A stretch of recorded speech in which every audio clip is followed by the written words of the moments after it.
Assalamualaikum warahmatullahi wabarakatuh.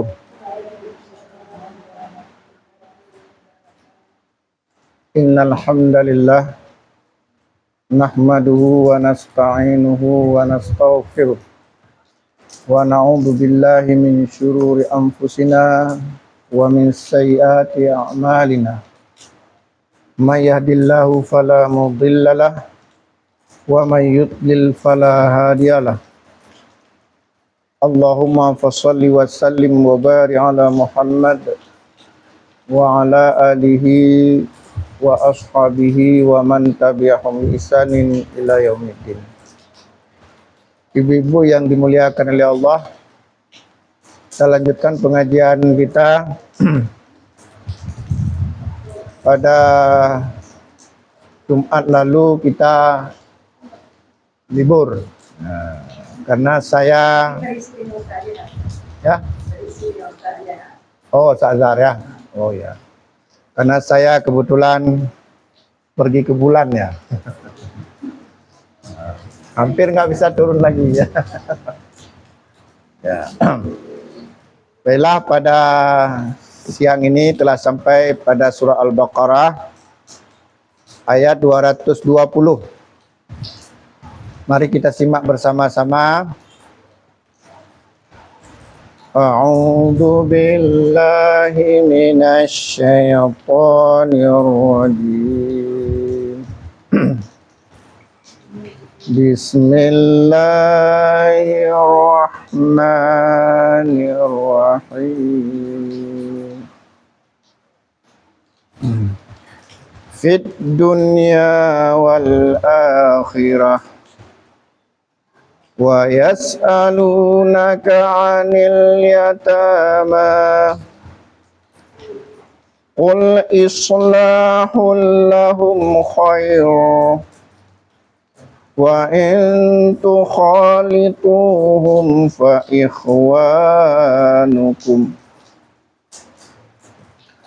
wallahu ya'lamul mufsida minal muslih walau sya'allahu la'anatakum innallaha azizun hakim. Ya.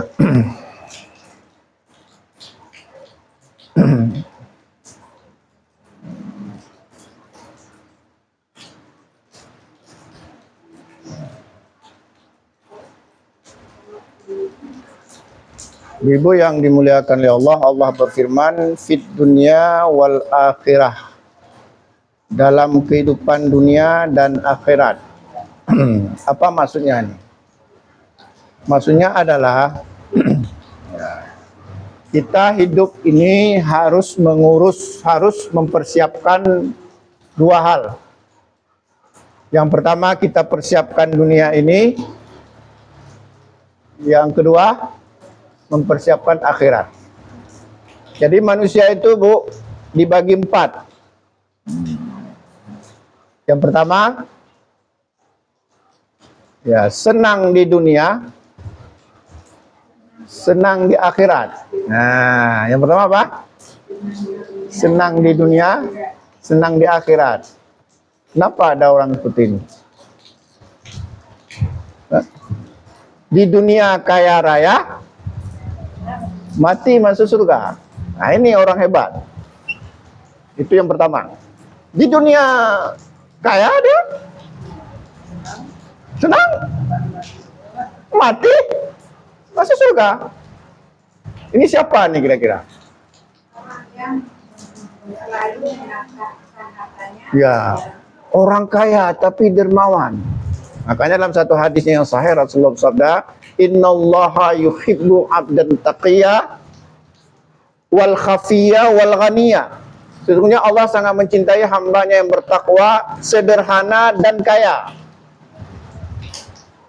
Enggak sombong, enggak somse. Maaf ya, di rumah saya ada 10 mobil. Nah, ini model-model ini enggak laku ini, saya kira. Bilang pula tuh, bukan sombong ya. Rumah saya ada kolam renangnya. Paham ya? Jadi yang pertama siapa? Senang di dunia, senang di akhirat. Nah, ini siapa nih? Ya. Masuk nggak kita? Ibu-ibu senang nggak di dunia? Senang nggak nanti di akhirat? Insya Allah. Nah, itu yang pertama. Nah. Jadi yang pertama tadi apa? Senang di dunia. Nah, untuk mendapatkan kesenangan dunia itu diantaranya harus menjadi orang kaya. Tapi kata Nabi tadi apa? Sederhana dan bertakwa, dermawan. Ya kan? Jangan jadi orang kaya sombong pelit. Innallaha yuhibbu 'abdan taqiyya wal khafiyya wal ghaniyya. Sesungguhnya Allah sangat mencintai hambanya yang bertakwa, sederhana dan kaya. Khafiyya, maksudnya menyembunyikan kekayaannya, nggak nampak kayak orang kaya dia, tapi sebenarnya hartanya berlimpah Allah. Di kamarnya penuh emas, tapi nggak ada yang tahu. Ada Mas Dono, Mas. Nah, ini yang pertama ya. Jadi siapa ulang balik? Siapa tadi yang pertama? Senang di dunia, senang di akhirat. Nah ini coba. Yang kedua apa? Senang di dunia, sengsara di akhirat. Ini siapa ini?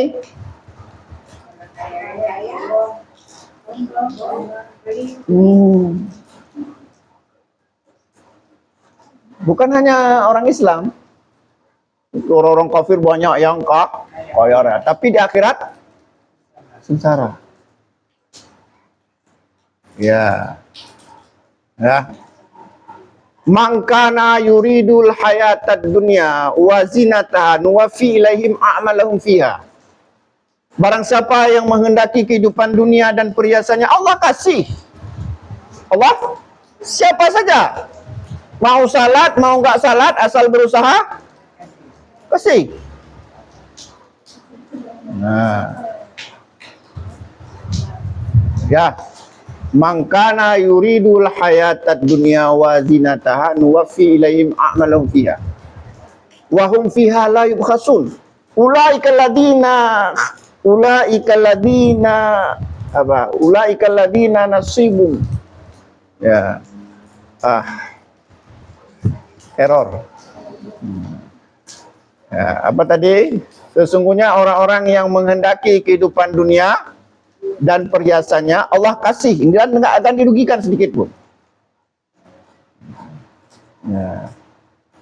Ulaika ladina laisa lahum fil akhirah ilan nar. Tapi mereka itu nggak dapat apa-apa di akhirat kecuali neraka, nyancok.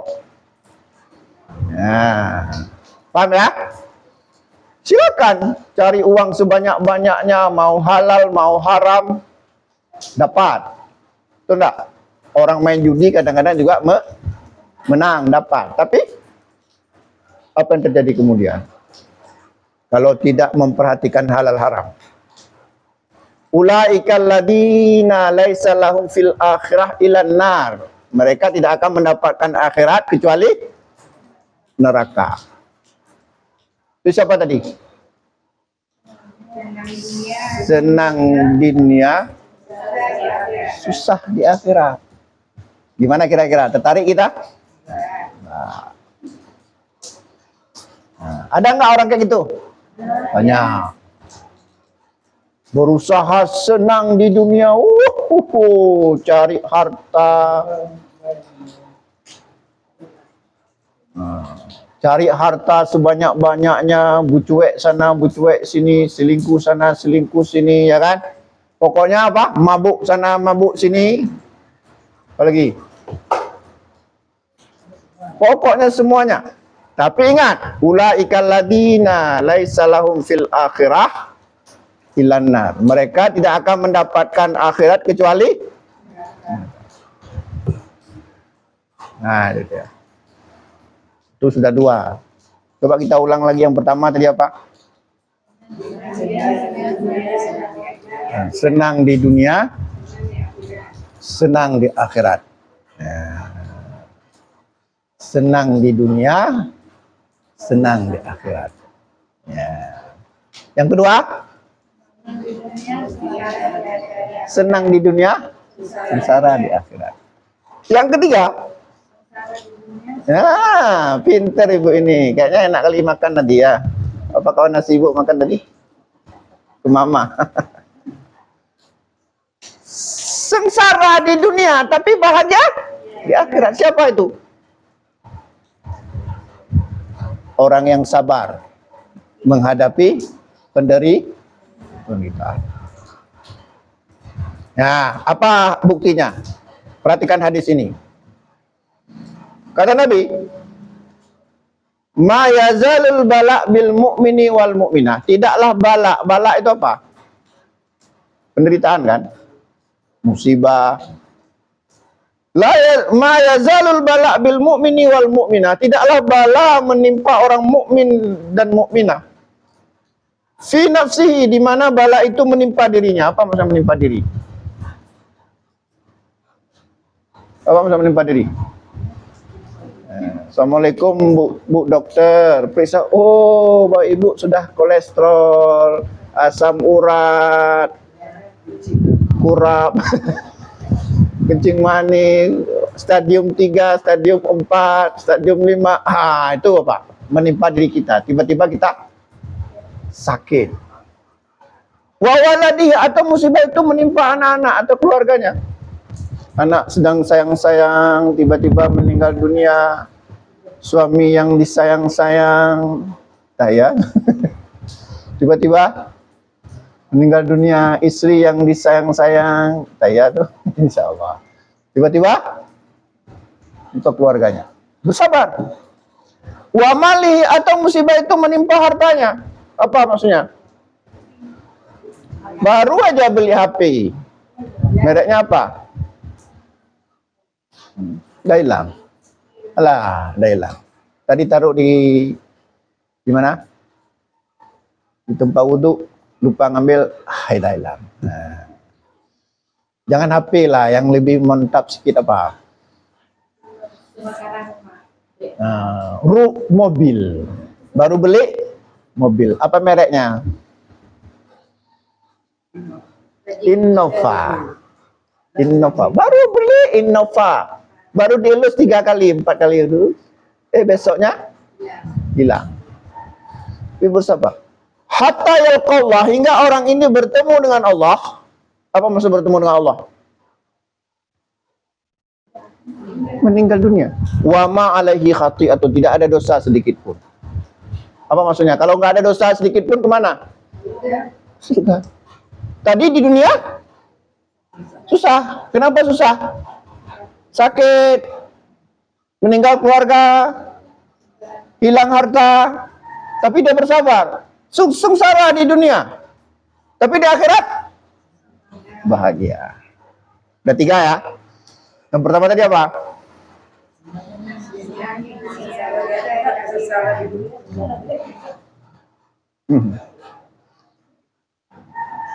Yang pertama, senang di dunia, senang di akhirat. Nah, kayak ibu-ibu inilah, senang di dunia, senyum-senyum aja 24 jam. Ya.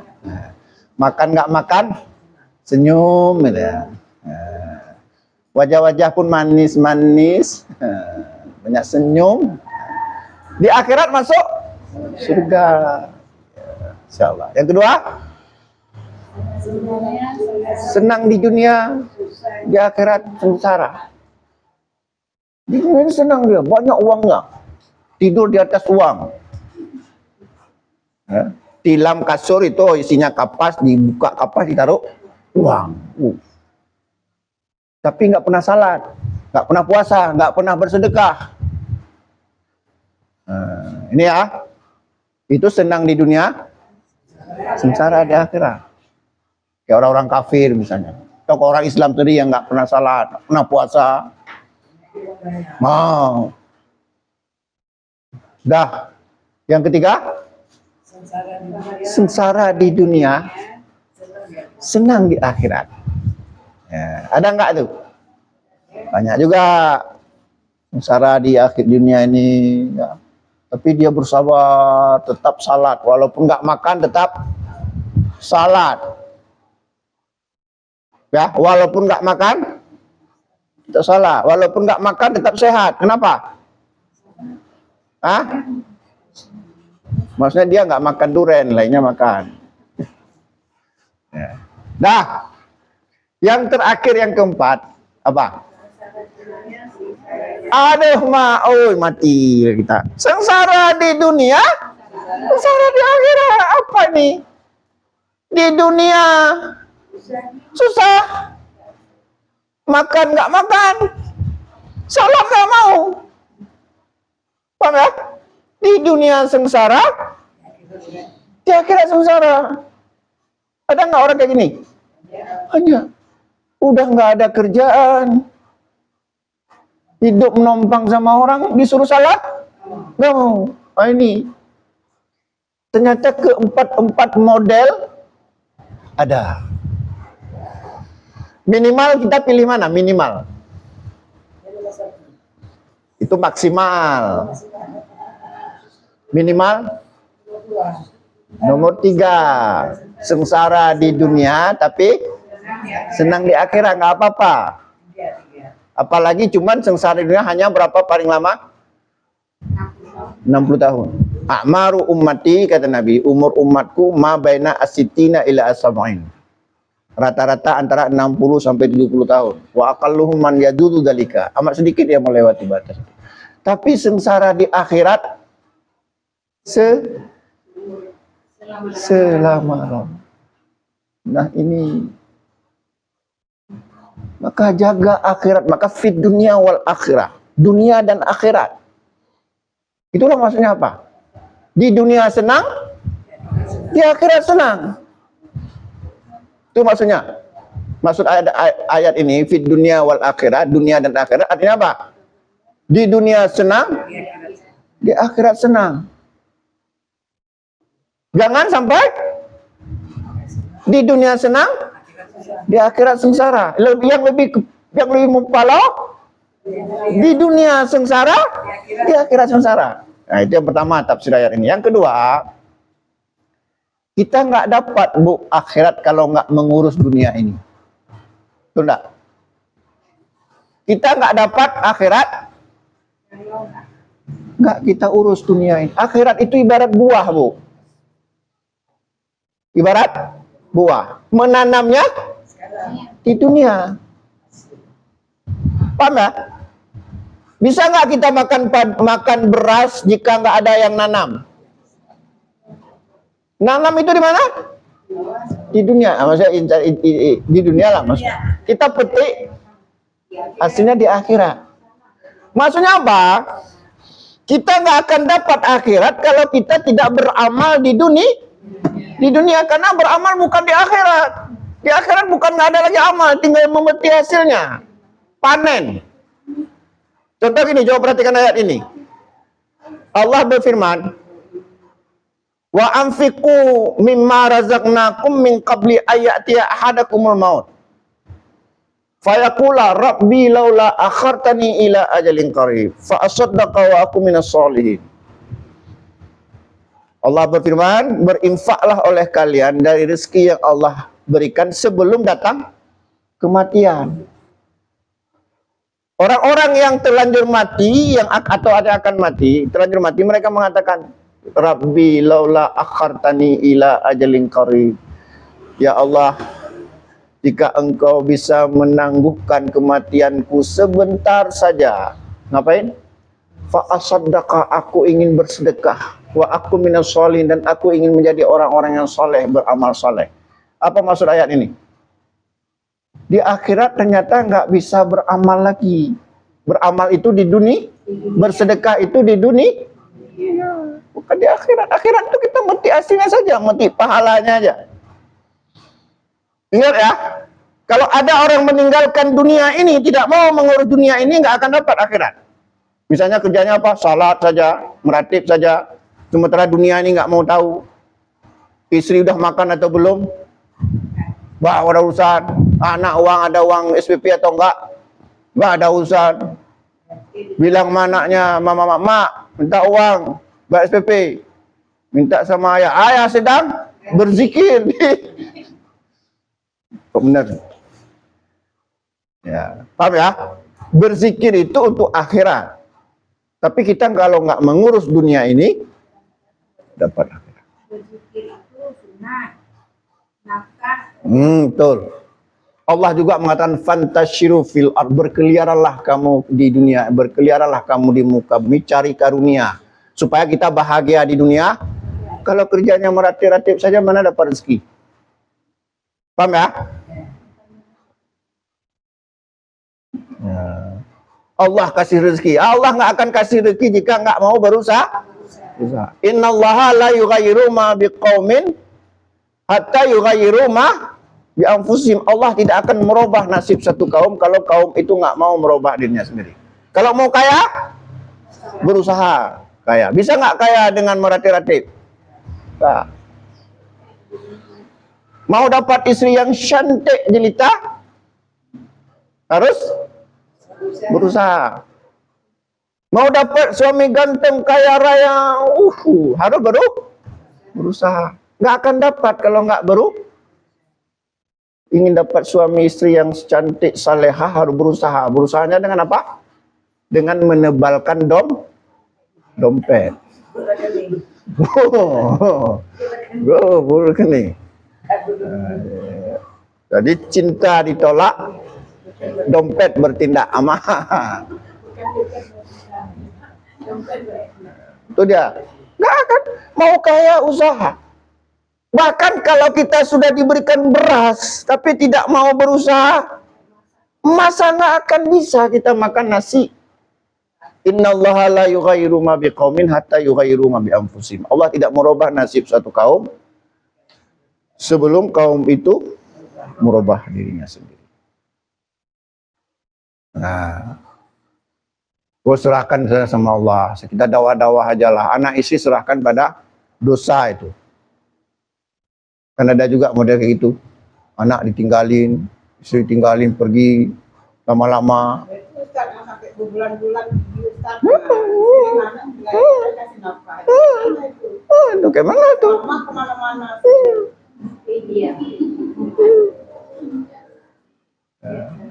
Yang benar apa? Sebelum pergi, uang. Cukup berapa bulan?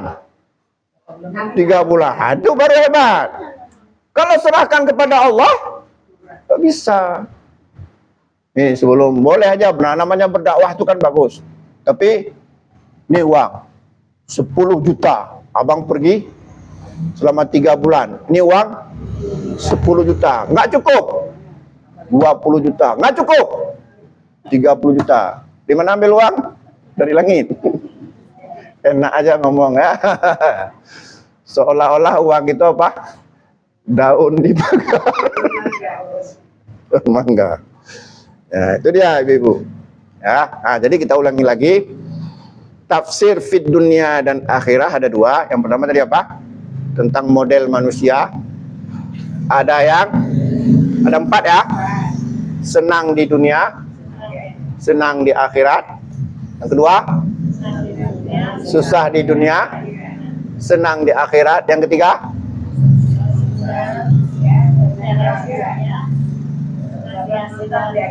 yang keempat, janganlah sampai kita menjadi orang yang keempat. Susah di dunia, susah di akhirat. Di dunia hidup kayak gelandangan, tapi salat nggak mau puasa. Sebab saya ada lihat orang kayak gitu. Udah lihat. Biasanya itu di kota-kota besar ya. Tidur, waktu salat nggak peduli, hidup gelandangan begitu, salat nggak mau, hidup susah, akhirat juga susah. Mudah-mudahanlah mereka bisa berubah sebelum mati, bertobat sebelum mati. Tafsir yang kedua, kita tidak akan mendapatkan akhirat jika tidak mengurus dunia. Karena tempat beramal itu di dunia. Di dunia itu maksudnya sebelum kita mati. Ini kadang-kadang kita lucu. Ketika hidup nggak mau bersedekah. Ketika hidup datang orang, Pak, sedekah ya untuk masjid. Enggak. Begitu mati, datang anaknya, ambil uang miliaran kasih. Enggak bisa. Masa hidup saja dia pelit. Nah, kan jelas tuh, berinfak sebelum mati, bukan setelah mati. Tuh.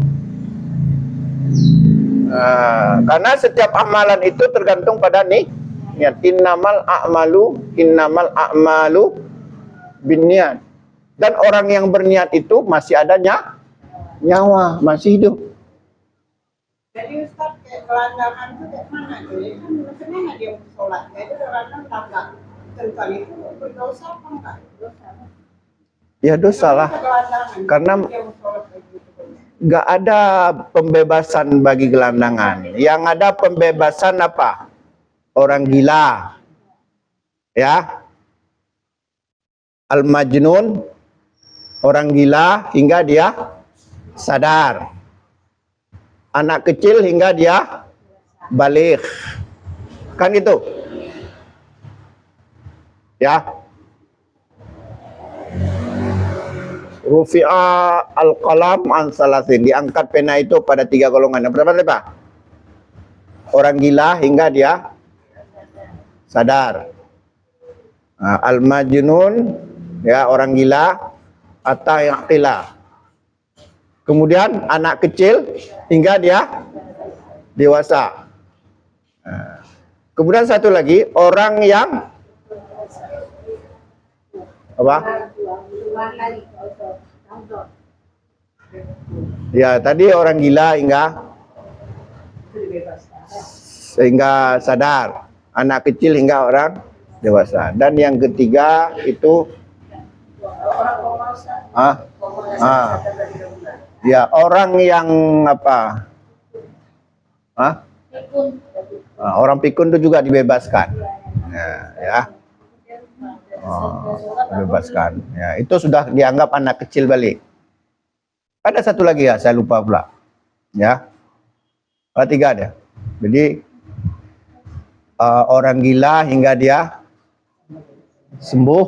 Ya, orang anak kecil hingga balik. Kemudian satu lagi. Pingsan hingga dia sadar. Itu masuk tadi orang koma nggak ada sadar. Tapi sekarang komanya lama-lama sampai 3 bulan koma. Apa? Sampai dia itu nggak perlu. Wah. Dia dibebaskan ya. Tapi dia sehat Ustaz. Tapi kiranya kadang-kadang bagus, kadang-kadang enggak. Tapi enggak wajib juga Ustaz. Gimana? Nah, dia memang sehat kan dia. Tapi ada waktu-waktu dia Ustaz. Enggak selalu misalnya. Ya, ketika dia sadar dia kembali menjadi wajib. Orang yang tidur hingga dia bangun. Ya. Itu tentu masuk orang pingsan tadi, tidur itu juga orang pingsan ya. Itu. Tapi nggak ada kata Nabi gelandangan.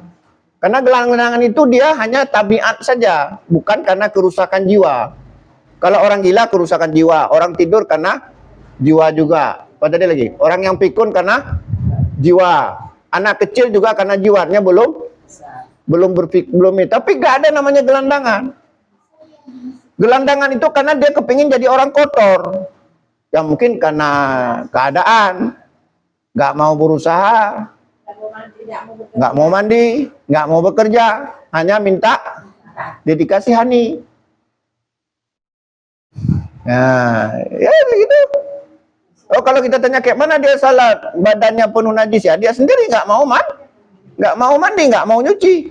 Ada orang itu pakai baju udah berbulan-bulan nggak pernah ganti, nggak peduli dia mau bau mau enggak, kencing aja nggak cebok. Kemudian makan dia minta sama orang, kalau nggak ada cari tempat-tempat sampah. Ada yang seperti itu. Lama-lama jadi gila, padahal awalnya nggak gila. Saya baru-baru ini kan di Jogja, saya ada 2 orang yang saya interview. Pertama, waktu saya ngopi di Malioboro, ada ibu-ibu umur 60 tahun. Saya tanya sama dia, kenapa ibu jual kopi gendong tuh? pakai tromos itu. Katanya dia lari dari rumah mantunya. Sudah 1 tahun di Jogja. Karena dibentak oleh mantunya. Dibentak oleh mantunya, lari dari rumah dia. Katanya mantunya kiai, tapi selama 20 tahun dia tinggal di rumah anak dan mantunya, hampir nggak pernah ngomong dengan mertuanya. Ditanya pun nggak jawab kadang-kadang.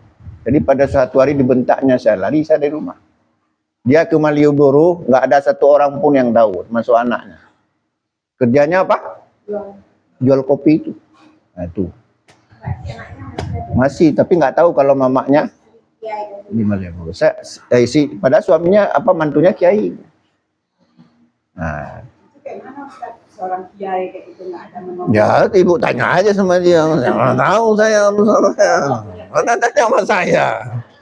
Yang kedua, ada ibu-ibu juga. Dia kerjanya cari-cari botol aqua itu. Di Malioboro juga, pemulung dengan suaminya. Dia bilang, dia keluarganya jauh tinggal. Jadi dia naik tram itu kan jauh dekat, sama ongkosnya 3.500. Dia keluarganya makan sehari 2 kali. Hidupnya hanya mengandalkan minta cari-cari botol. Wah. Hidup makan sehari 2 kali. Perih kalau kita lihat orang-orang di sana tuh. Enak kali kita di Aceh ini. Nggak ada sampailah kita lihat. Makanya kenapa Allah mengatakan fantasyiru fil ard, berkeliaranlah kamu di muka bumi. Lihat bagaimana kehidupan orang. Untuk apa uang banyak, Bu? Hanya dari sini ke Pasar Aceh, Lambaru, putar-putar, paling jauh nanti Sigli. Itu apa uang banyak? Bilang sama suami, berapa uang banyak? Ayo kita keliling dunia. Lihat bagaimana kehidupan. Baru tahu nikmatnya kita tinggal di Aceh. Di Jawa, Bu, maaf dia bilang, mau makan apa? Pak, tolong nasi ya dengan ikan sepotong. Nasi putih sama ikan sepotong ditaruh, nak lebih. Air kadang-kadang kalau nggak kita minta, nggak dikasih. Tapi di Aceh ini, Bang, Bu tak apa-apa, rungkut, buluh, itu semua sudah lengkap itu. Sampai cucu pun ada. Lengkap. Mau orang, makanya orang Jawa kalau udah deceng nggak mau pulang lagi dia. Betul nggak? Saya sampai pernah marah makan di sana. Nggak dikasih air. Rupanya kenapa nggak dikasih air? Nggak ada minta.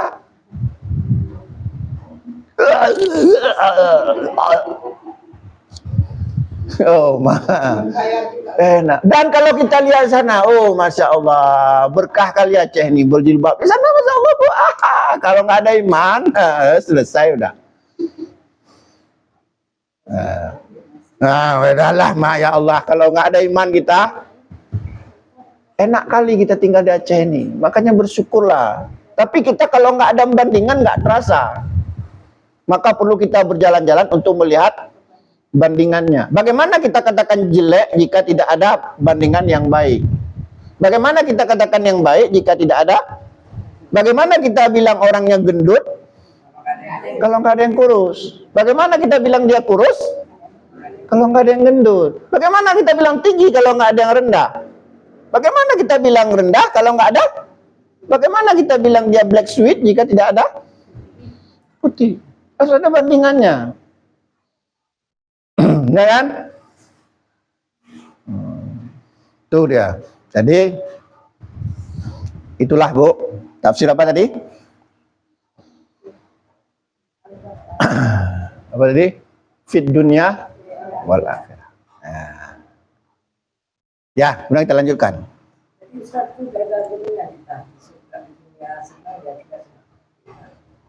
Begini, kemudian kita di akhirat itu memang nggak bisa memastikan. Kita hanya berusaha. Kalau kita salat, insya Allah kan mudah. Mau masuk surga, salat. Mau masuk neraka, nggak usah salat, kan gampang. Bahkan Nabi mengatakan, kullu ummati yadkhulunal jannah.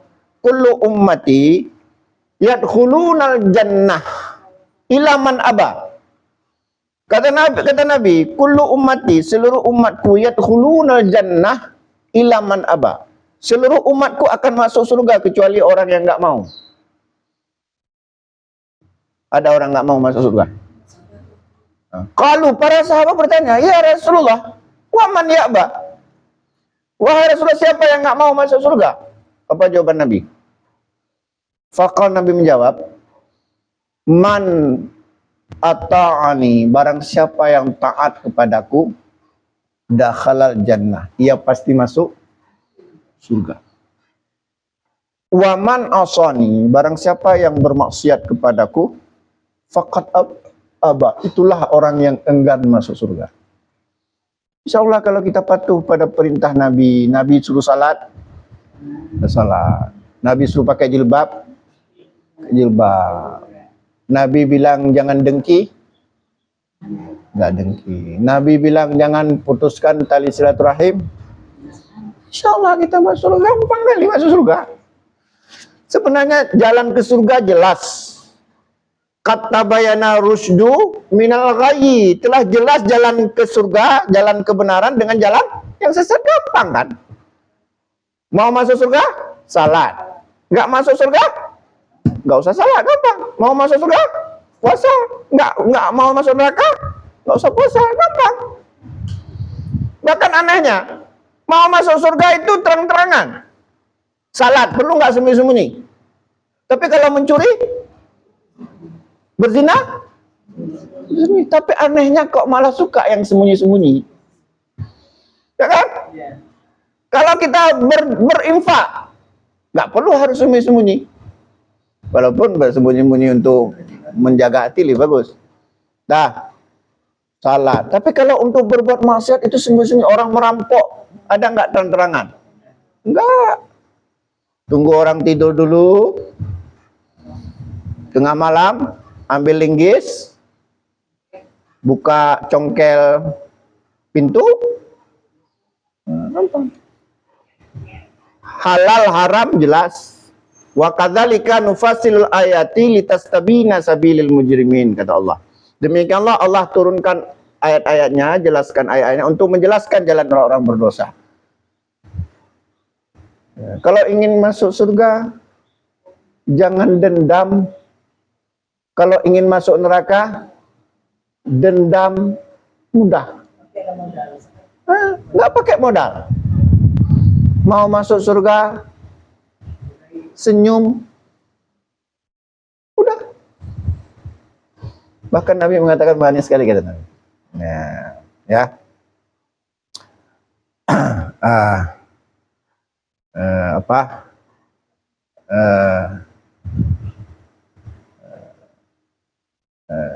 Tubas si muka fi wajhi akhihi, ya, laka sedekah, ya, wajah manis, senyuman manis kepada saudaramu itu termasuk sedekah. Jadi jangan kira sedekah itu hanya dengan uang. Nah, begini Bu, ya. Itu sedekah. Sedekah. Sedekah. Sudah?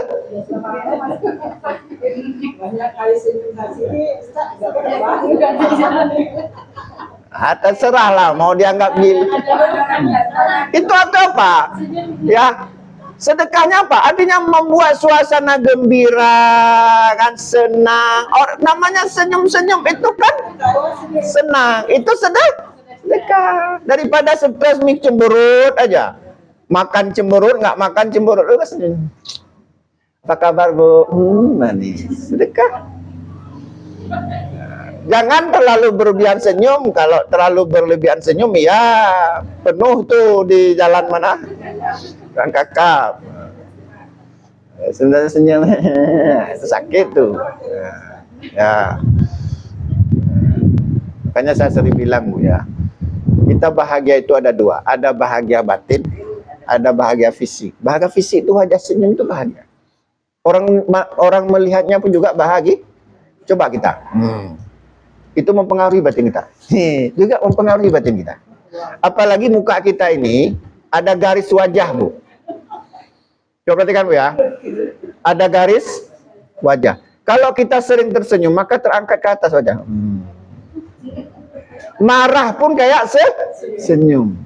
Kamu jahat kali lah. Kenapa? Karena sering. Tapi kalau kita sering marah, itu terangkat ke bawah. Senyum pun kayak marah. Sedekah. Jadi nggak mesti sedekah itu dengan senyum wajah cerah, menampakkan wajah cerah kepada saudaramu, laka sedekah itu juga sedekah. Kan? Ibu-ibu, kalau ibu-ibu nggak ada senyum-senyum, saya nggak mau isi pengajian lagi. Takut pun kan. Tapi dengan senyum-senyum ini saya juga senyum, enak kali. Pengajian ini segar. Apalagi ada makanan, senyum. Nah, kita pun awet muda, penyakit hilang. Itu jangan bawa serius, baper.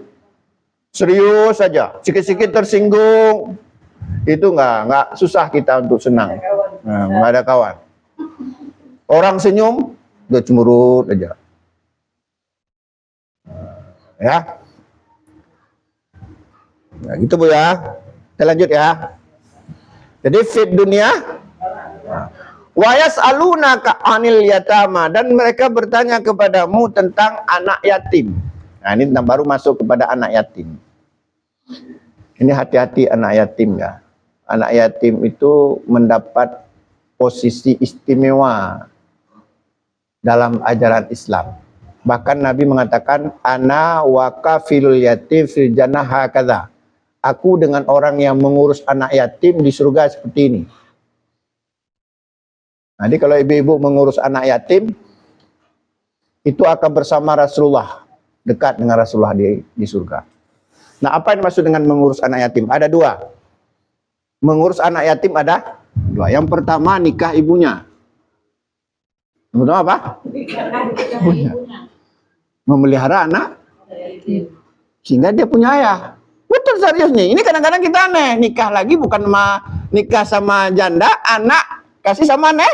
Nah, itu yang salah. Tujuan menikahi janda untuk memelihara anak yatim, itu yang dicontohkan oleh Nabi. Supaya anak yatim itu punya ayah. Dan jadikanlah kita ayahnya. Jadikan istri janda. Hah? Sekarang jadikan istri janda. Jadikan istrinya janda. Nah, itulah yang kita bilang tuh, senang di dunia, sengsara di akhirat. Nah, itu yang yang setan 24. Karena yang wanita itu tidak tahu. Udah, jangan lari ke situ dulu.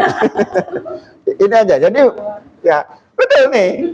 Jadi yang pertama, cara mengurus anak yatim, nikahi ibunya. Kita urus anak yatim, insya Allah akan bersama Rasulullah. Jadi bukan menikahi ibunya, anaknya nggak mau, anaknya kasih ke panti asuhan, itu salah. Atau anaknya kasih ke neneknya, salah. Nikahi janda, makanya di masa Rasulullah begini, ketika ada sahabat yang syahid di medan perang, kan meninggalkan anak yatim nih. Rasulullah mengumumkan, siapa yang mau mengasuh anak yatim, maksudnya menikahi. Ketika nggak ada yang mau, baru Rasulullah menikahi. Supaya apa? Anak yatim ini jangan sampai nggak punya ayah. Tapi sekarang kita nggak. Nikahi anak yatim, janda, nikahi janda, istrinya dijadikan ya. Udah tuh anak yatim, panti asuhan. Ini bahaya. Nah, yang kedua, cara mengurus anak yatim, kita nggak nikah dengan mamanya. Kita berada di luar, tapi kita santuni dia. Nah, ini yang sering terjadi. Kalau yang pertama tadi orang nggak berani, karena takut istri.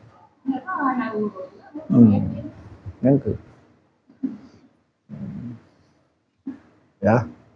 Nah, kalau ingin tadi bersama Rasulullah, urus anak yatim tanpa menikahi ibunya. Kan banyak orang kadang mendirikan panti asuhan, atau ada sedikit rezeki kasih kepada, atau tanya amanah, nak ada sekolah? Nggak ada. Kenapa nggak sekolah nak? Nggak ada uang. Nah, ini bapak santuni ya, SPP setiap bulan bapak bayar. Tanpa menikahi mamanya. Kenapa nggak mau menikahi anaknya, mamanya? Karena dipukul pakai palu sama istri di rumah. Ya. Nah, itu cara kedua. Itu kata Nabi, ana wa kafilul yatim. Aku dengan orang yang mengurus anak yatim fil jannah, kata Nabi mau menunjukkan syarat begini.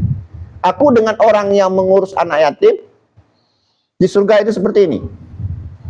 Mengurus anak yatim dengan dua cara tadi. Yang pertama, nikahi mamanya. Yang kedua, menyantuni anaknya. Kalau menikahi anaknya otomatis jadi anak kita. Otomatis secara syar'i jadi tanggung jawab kita untuk masuk. Yang kedua, dalam tafsir ayat ini, jangan sekali-sekali kita makan anak yatim. Innal ladina ya'kuluna amwalal yatama dzulman innama ya'kulu fi butunihi nara fasayaslawna sa'ira. Sesungguhnya orang-orang yang memakan harta anak yatim secara zalim, maka sama dia memakan api neraka sepenuh perutnya. Apa maksudnya memakan harta anak yatim? Sengaja menikahi mamanya, jual tanah, jual harta anak yatim itu, jual harta peninggalan almarhum. Ini sama dengan makan api neraka. Tuh, hati-hati. Bahkan itu termasuk dosa yang membinasakan. Kata Nabi, ijtamiu as-sab'a al-mubiqat. Jauhilah kalian, kata Nabi, 7 dosa yang membinasakan. Kata Nabi apa? Ijtanibu as-sab'a al-mubiqat. Jauhilah oleh kalian 7 dosa yang membinasakan. Ya. Jauhilah oleh kalian 7 dosa yang membinasakan. Yang pertama kata Nabi, asyirku billah, syirik kepada Allah. Yang kedua, wasihru, sihir.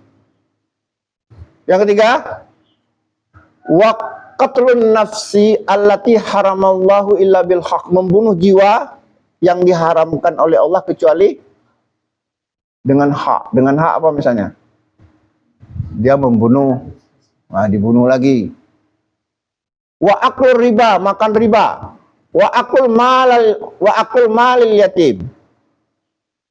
Wa akul malil yatim, makan harta anak yatim. Nomor berapa tadi? Pertama tadi syirik kepada Allah, itu peringkat 1. Yang kedua, sihir, peringkat 2. Yang ketiga, membunuh jiwa, membunuh. Yang keempat, makan riba. Yang kelima, makan harta mati. Yang keenam, watawalli yaumazafi, lari dari peperangan.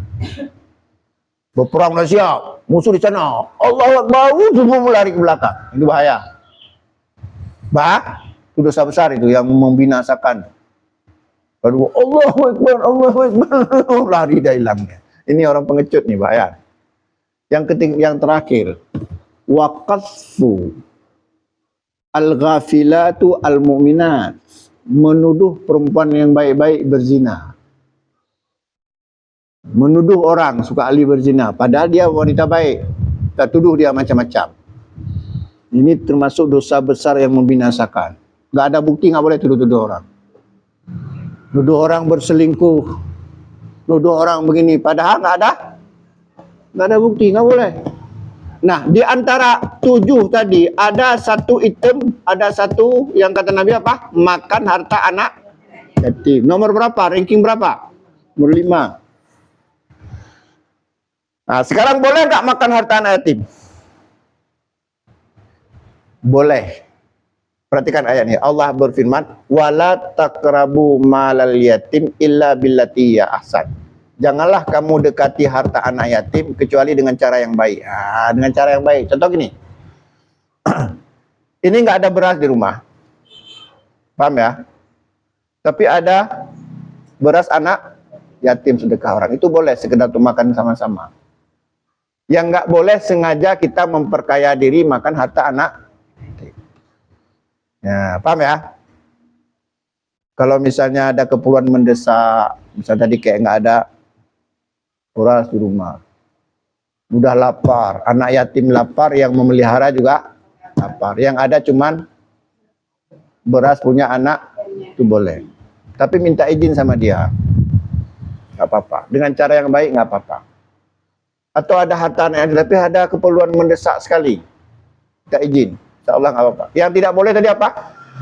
Sengaja mengeksploitasi, sengaja mencari kaya, memperkaya diri dengan memakan harta anak yatim. Itu sama dengan tadi apa? Makan api neraka sepenuh perut. Nah, sekarang apa ini maksud dengan anak yatim? Saya anak yatim juga kalau itu. Nah, dikira anak yatim apabila dia belum ada tanggungan dan belum bisa mencari karunia, mencari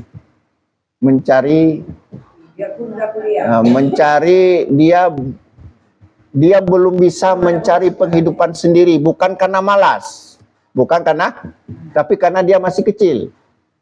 Tapi kalau udah mahasiswa udah bisa dia cari makan sendiri, cuman malas, itu nggak lagi dikatakan yatim. Yang dia masih seperti SD, SMP, SMA mungkin ya, masih belum pandai mencari duit. Paham ya? Tapi kalau sudah kuliah, dia masih bisa mencari. Cuman, kayak gitu. Kadang-kadang yang SD itu mau kita bantu-bantu orang. Tapi kalau masih kecil, walaupun pandai cari uang sendiri, nggak apa-apa. Dia masih hak. Lagi pula dia masih membutuhkan perhatian. Jadi mengasuh anak yatim itu bukan hanya sekedar memberi makan, tapi memberikan kasih sayang, membinanya, mendidiknya, menyekolahkannya, bukan hanya kasih makan. Makanya panti asuhan yang modern itu sekarang bukan hanya sekedar kasih makan, tapi membinanya sampai dia berhasil, sampai dikuliahkan dia. Kalau udah masuk panti asuhan, dibina segala macam, sampai kemudian disekolahkan, sampai dicarikan kerja. Tidak begitu, bukannya kasih makan. Dan tidak ada panti asuhan sekedar kasih makan, pasti ada pembinaan. Nah, di batas anak yatim itu relatif ya. Selagi dia belum ada yang, selagi dia belum mampu mencari penghidupan sendiri, bukan karena malas. Ada juga sudah berapa umurnya? 35 tahun. Masih nunggu orang kasih. Kenapa? Karena tadi tidak mau berusaha. Itu bukan lagi yatim. Kalau gitu saya juga yatim piatu lagi. Mama tiada, bapak tiada. Ibu-ibu juga yatim piatu ini. Jadi Ustaz, jadi seperti yayasan anak yatim piatu itu kan, dia kan banyak tuh durusnya anak yatim piatu kan. Jadi dia ngasih makan ke segala macam itu, dia kan ada donaturnya. Jadi pengurusnya itu kan juga makan dari situ semua. Sementara kan yang dimakan anak yatim itu kan sumbangan dari orang tua ada donatur.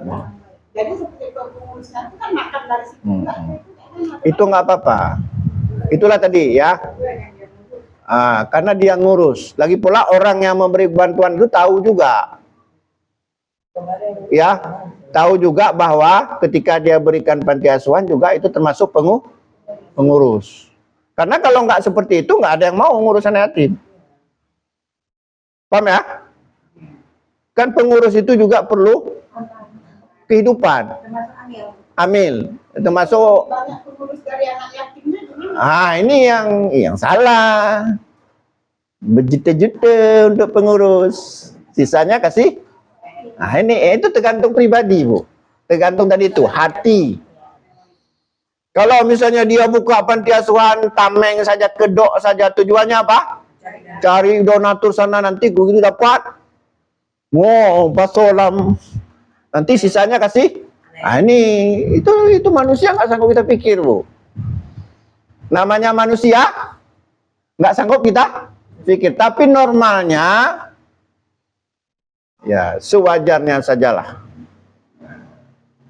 Ya, wala taqrabu malal yatim illa billati hiya ahsan.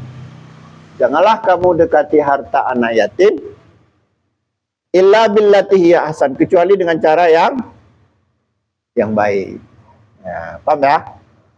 Makanya biasanya kalau panti asuhan itu pengasuhnya pasti ada kerja di luar. Maka nggak ada gaji. Nggak ada? Nggak ada gaji. Saya juga pernah mengurus panti asuhan. Hah? Nggak ada. Nggak ada, udah kosong. Paling nanti hanya dikasih honor oleh donatur, itu memang disebutkan honor. Ada panti asuhan seperti itu. Ada panti asuhan seperti itu, ada donaturnya. Nanti honor memang terpisah dari, begini ya, orang memberi bantuan begini. Misalnya ada panti asuhan. Nanti dirinci begitu. Sekian untuk pengurus. Sekian untuk makan, pendidikan untuk anak yatim. Nah, yang termasuk harta anak yatim itu adalah yang makan tadi itu pendidikan. Sementara pengurus tidak. Biasanya ada diberikan, walaupun nggak banyak. Biasanya kalau yang mengurus panti asuhan itu pasti ada pekerjaan lagi. Pekerja apa? Pasti ada kerja. Seperti saya pernah jadi pengurus panti asuhan Muhammadiyah, itu nggak ada gaji. Nggak ada. Ya cuma kadang-kadang kalau ada orang sumbang apa namanya kambing hakikah, kan masak sama-sama, ya makan sama. Jadi nggak ada. Saya di panti asuhan ini yang tempat saya tinggal itu, yang ada gaji istri saya pengasuh. Karena khusus perempuan itu digaji oleh AMCF yang memang khusus untuk pengasuh dan tidak banyak. Saya sendiri tidak ada. Bukan berarti tidak ada yang panti asuhan yang memang sengaja itu apa namanya itu kedok saja tameng, bisa jadi ada yang seperti itu. Tujuannya apa? Ada juga bisa jadi. Namanya juga manusia, mungkin saja ada. Itu anak yatim, dia sendiri yang makan. Saya kasih gitu kan. Apa itu memang betul dia anak yatim atau gimana? Kadang-kadang kan kayak dulu kita dulu. Saya nggak kasih kadang-kadang. Saya ragu kadang-kadang. Itu rasa. Ada bawa ini sumbangan untuk anak, ya nggak yakin kita. Kadang-kadang saya kasih, kadang-kadang nggak, karena nggak yakin. Jangan-jangan itu bisnisnya. Jadi enggak, karena sekarang kan kita krisis kepercayaan. Mungkin karena ada 1-2 orang yang model-model begitu sehingga kita sudah hambar. Kejadian bawa anak yatim padahal dia udah satu jadi peluangnya akan gimana kemarin. Sama istri. Beda jadi besar, ada juga ya anaknya disuruh kan. Untuk biasanya dia harus mau ya anak laki pakai baju jubah pakai itu. Banget. Itulah, makanya hati-hati juga. Ya, memang itulah dunia ini ya. Dunia 1000 tanda tanya. Dunia 1000 tanda tanya. Nah, karena ditulis ya. Nah, karena kadang-kadang begini Bu, ada orang kadang-kadang itu sebagai bisnis. Itu ada apa namanya? Ada bosnya itu, sengaja dikumpulkan anak yatim, sebarkan kemana-mana, nanti sorry sama dia. Jadi mengeksploitasi, itu bahaya itu. Ada bosnya, dibawa satu mobil, dilepaskan.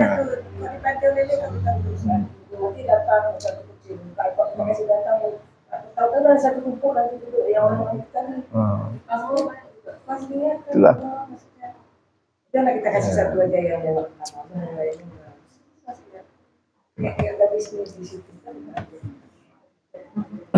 ya kita lanjut sekali lagi ya, udah hampir azan ya. Jadi apa tadi? Wa yas'alunaka 'anil yatama. Mereka bertanya kepadamu tentang anak yatim. Qul, katakanlah hai Muhammad, islahul lahum khairun. Ya, mengasuh mereka, berbuat baik kepada mereka itu satu amalan yang sangat baik. Paham ya? Ya. Memperlakukan mereka, mengurus mereka, itu amalan yang paling sangat baik. Bahkan Nabi mengatakan apa? Ana wa kafilul yatim, aku dengan orang yang mengurus anak yatim fil jannah hakada. Di surga akan seperti ini. Makanya kita jangan bentak-bentakkan. Ada surah Al-Maun apa? Ara'aital ladzi yukadzibu biddin. Fadzalikal ladzi. Jangan bentak-bentak. Beda anak yatim itu beda dengan anak yang nggak yatim. Anak yatim itu dia sensitif sekali. Kita bentak dia karena dia apa? Dia jauh dari kasih sayang orang. Kita bentak orang yang punya orang tua, kita bentak dia masih senyum dia, melawan dia. Tapi anak yatim nggak, dia dulu. Dia terbayang kemana ayahku, mana ibuku. Oh, mak. Yang banyak juga anak yatim yang batak-batak. Itu gimana, Ustaz? Mau lebih ke mendorong. Ada kawan sendiri kan dia anak yatim dia jadi Tidak ada yang didik dia, saja. Dia takut bapak, ada bapak. Ada yang didik. Ya memang ada emang. Saya juga pernah melihatnya. Tapi gimana lah, mungkin itulah ya. Banyak. Karena mungkin betul tadi, nggak ada yang didik. Habis itu orang lain sering minta Iya, dia dididik oleh alam. Dia dididik oleh alam. Ada bahkan lebih ngeri lagi, ada anak yatim. Orang tuanya dibunuh ketika konflik. Bagaimana membaranya dia? sangat keras dia ingin membunuh juga. Ada dulu satu panti asuhan. Saya udah lupa panti asuhan apa. Ada 2 orang ditanyai.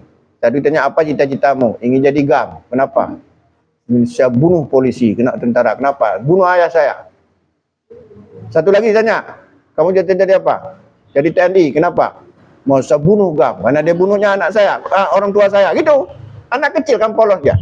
Jadi satu kepingin jadi GAM, ingin bunuh tentara. Satu ingin jadi tentara, ingin bunuh. Kenapa? Karena kedua-duanya korban konflik. Kita nggak bisa salahkan, anak-anak masih kecil. Nah, orang seperti itu apa enggak? Kupung-kupung ditanduk semua tuh. Udah dididik oleh sejak kecil.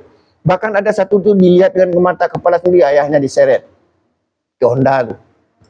Batak kali memang dia. Itu sudah apa namanya itu? Itu sudah konflik batin yang sangat berat. Maka menghadapi seperti itu betul-betul kita harus sabar. Benar. Kalau misalnya orang meninggal biasalah ya. Ini meninggal disaksikan sendiri orang tuanya. Gimana? Itu kan terekam itu. Coba ibu-ibu, terbayang nggak waktu masa SD? Terbayang nggak itu terekam? Makanya orang seperti ini kadang-kadang tiba-tiba mengamuk sendiri. Kalau dia nggak tahan-tahan bisa gila. Beda dengan anak yatim biasa. Anak yatim yang biasa manja-manja sama orang tuanya. Maka coba bayangkan kalau nggak ada yang bina dia. Tumbuh besar dia. Apa nggak jadi reman dia? Itu dia. Itu ada dulu, ada yang cerita sama saya. Tanya 2 orang, cita-citamu jadi apa nak? Jadi GAM. Kenapa? Bunuh TNI, karena TNI bunuh ayah saya. Lagi terkejut dia pengasuh ini. Apa? Tapi setelah ditanya yang lain-lainnya, kebetulan ada yang juga, kamu cita-cita jadi apa?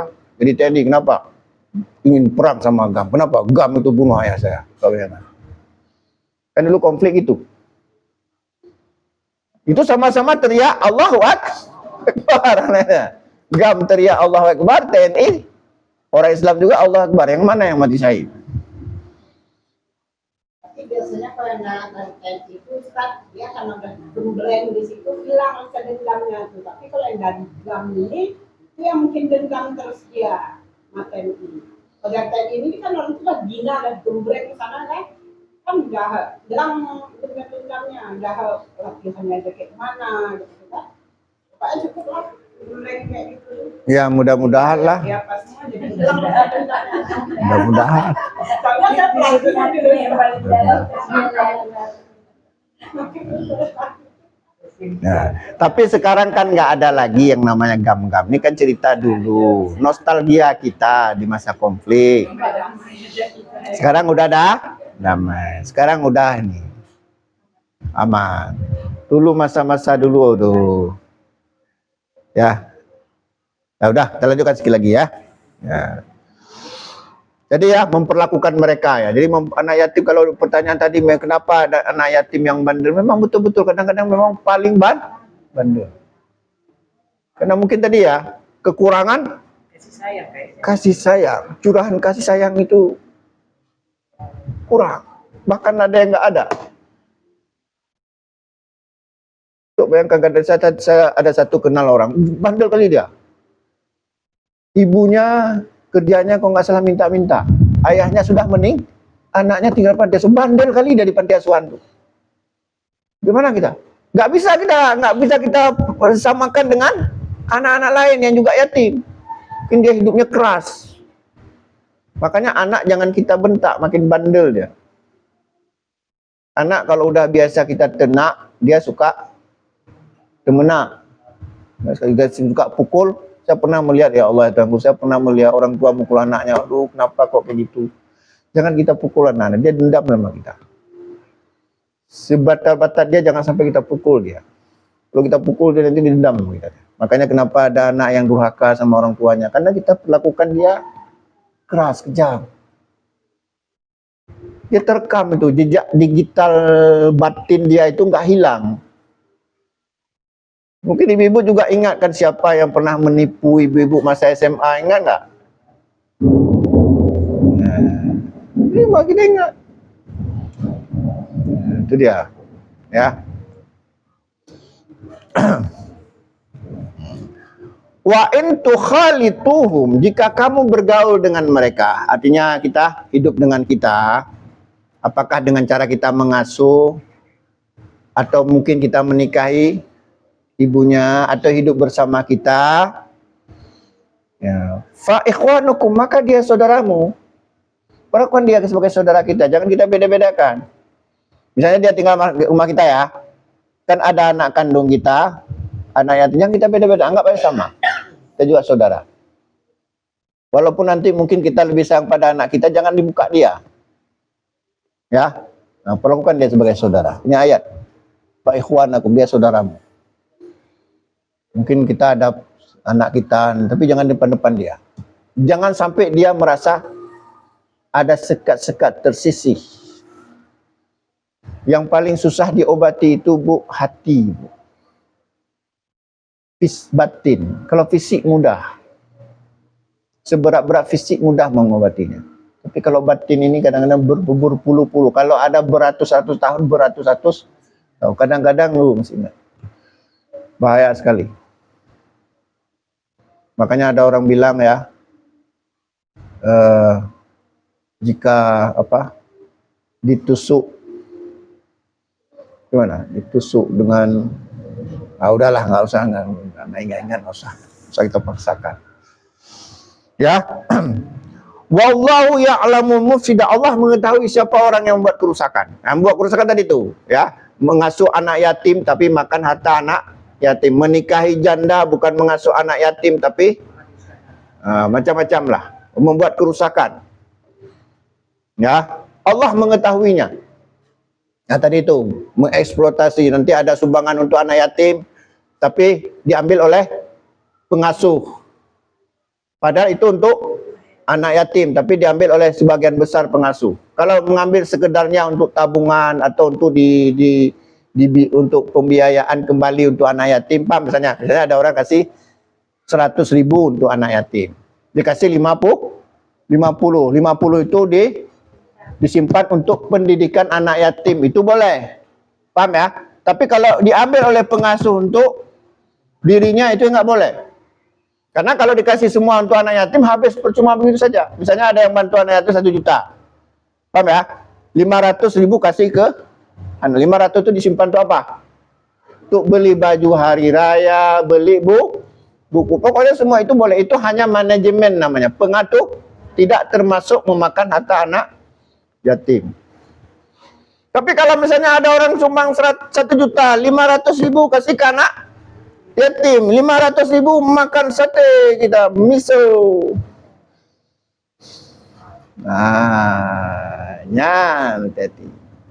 Beli HP baru, pengurusnya. Kenapa? Ada bantuan. Nah, ini nggak boleh.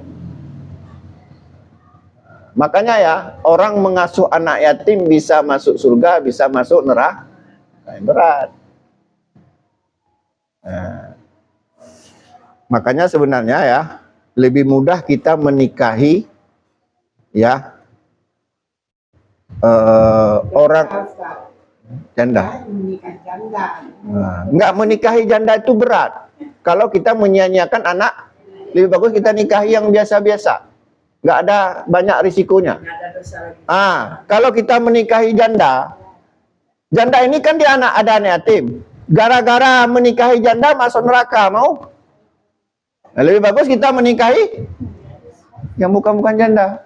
Cuman kan nggak mungkin pula anak gadis.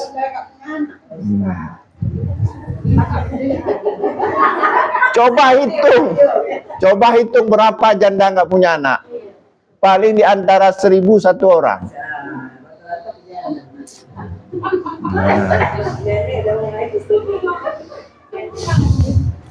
Walau sya Allah, jika Allah menghendaki, la'anatakum, maka Allah akan menyulitkan kamu jika Allah. Tapi Allah tidak menyulitkan kita. Wallahu apa? Innallaha azizun hakim. Sesungguhnya Allah Maha perkasa lagi Maha. Nah, jadi intinya kesimpulan kita, tafsir kita tentang ada dua ya, dunia dan akhirat serta mengasuh anak. Mudah-mudahan ada manfaatnya. Aku lubi qauli hadza fastaghfiru innahu ghafurur rahim. Wassalamualaikum warahmatullahi wabarakatuh.